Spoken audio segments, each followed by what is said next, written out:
So we're at the Madison here down on the first floor, and we're getting ready to put concrete up onto the 5th deck. We're using a pump to get the concrete up from this floor all the way up to the 5th floor and up from underneath. Right now we're going to heat it because it's a little cold, and then we'll put concrete. It takes about 77 to 80 yards of concrete on each floor. Each floor takes about a week. We'll have anywhere between 10 to 20 people at a time working through this site, between carpenters, steel erectors, concrete guys, cleanup duty, and safety. So the steps here are basically, once the concrete gets laid, then we get carpenters on to start building the walls. MEPs start working, plumbers, electricians, HVAC guys.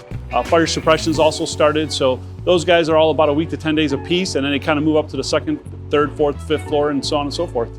So the biggest milestone for us was get the roof on by January 1st. I think we're gonna meet that goal. Once we do that, then we can start heating the inside and working through our schedule, which has us completing about July, mid-July to late July. Be able to turn it over and give it to this beautiful city, start getting students in here.